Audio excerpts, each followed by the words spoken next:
সারা ভারত ডাক কর্মীর union group C Asansol ডিভিশনের উদ্যোগে একটি সভার আয়োজন করা হয়, যেখানে দুর্গাপুর, রানীগঞ্জ, আসানসোল প্রত্যেকটি জায়গা থেকে ইউনিয়নের সদস্যরা উপস্থিত হন। প্রায় 150 জন সদস্য উপস্থিত ছিলেন আজকের এই সভাতে। এই সভা মূলত ডাক দপ্তরকে বেসরকারীকরণের প্রতিবাদে, শ্রমকোড বাতিল, সমস্ত কিছুর প্রতিবাদ করে আজকের এই সভার আয়োজন করা হয়। তাদের দাবি সুষ্ঠু পরিকাঠামোগত প্রণয়ন এবং তার সাথে ডাক দপ্তরকে পুনর্জীবীকরণের জন্য যথাযথ চেষ্টা করুক কেন্দ্র সরকার। এই সমস্ত বিষয় নিয়ে আজকের এই সভার আয়োজন করা হয়। কি বক্তব্য উঠে এলো শোনাবো আপনাদের।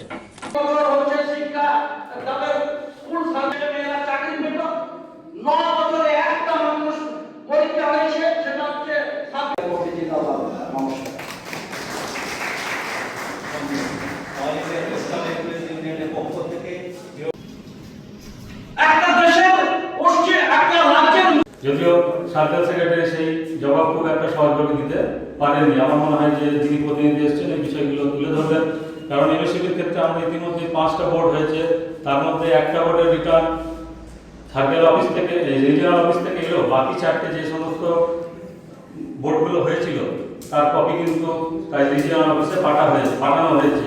যেমন 5-3-2025-এর বোর্ড, 22-5-2025-এর বোর্ড, 24-6-2025-এর বোর্ড, 17-11-2025-এর বোর্ড। এই বোর্ডগুলোর কিন্তু অ্যাপ্রুভালের জন্য অলরেডি পিএনজি অফিসে কিন্তু চলে গেছে। তার সত্ত্বেও সার্কেল যে সেক্রেটারি আমি বারবার অনুরোধ করেছি, তার উত্তরে তিনি একই বলেন যে সেখানে যিনি আধিকারিক আছেন তিনি উপস্থিত নন। ভারত ডাক কর্মচারী ইউনিয়ন গ্রুপ সি আসানসোল ডিভিশনের সভা চলছে। আসানসোল ডিভিশনের সভা মানে দুর্গাপুর, রানীগঞ্জ এবং আসানসোল প্রত্যেকটা জায়গা থেকে আমাদের ইউনিয়নের সদস্যরা এসছেন এই সভাতে। প্রায় 1.5 শতাধিক সদস্য এখানে উপস্থিত হয়েছেন আজকের এই সভাতে। এই সভা মূলত ডাক দপ্তরকে যে আউটসোর্সিং করার চেষ্টা, ডাক দপ্তরকে বেসরকারীকরণের বিরুদ্ধে আমাদের আজকের সভা।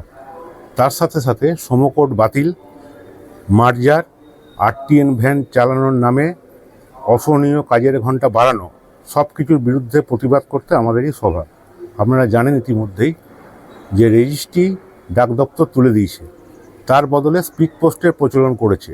তার মানে ডাক মাশুল বেড়ে গেল, সাধারণ মানুষের উপর চাপ। তার প্রতিবাদ করবার জন্য আমাদের এই সভা। ব্যক্তিগতভাবে মিটিংটা করব এবং তাতে আমরা বলেছিলাম যে পোস্টম্যান এবং জিডিএস এর তরফ থেকে সেক্রেটারিরা থাকবে। তো জিডিএস এর সংগঠনের পক্ষ থেকে সেক্রেটারি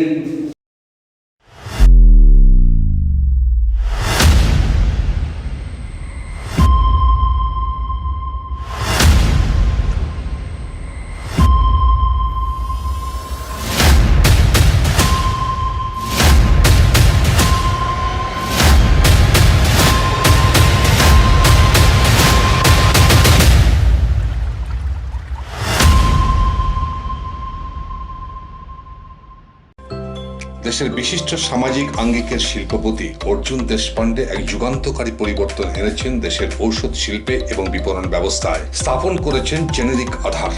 একদম স্বল্প মূল্যে গুণগত মান সম্পন্ন মানুষের কাছে পৌঁছে দেবার জেনেরিক আধারের এই প্রয়াসকে স্বীকৃতি দিয়েছেন দেশের অন্যতম এক চির সবুজ শিল্পগোষ্ঠী, টাটা শিল্পগোষ্ঠীর কর্ণধার রতন টাটা।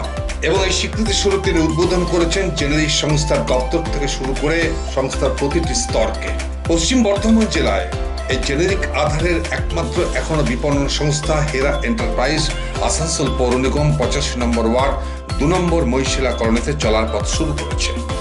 আপনার পাশে সর্বদা প্রস্তুত উষ্ণতার পরশ নিয়ে হেরা এন্টারপ্রাইজ। এখানে পাবেন 40 থেকে 80% ডিসকাউন্টে সমস্ত জেনেরিক আধারের ঔষধ।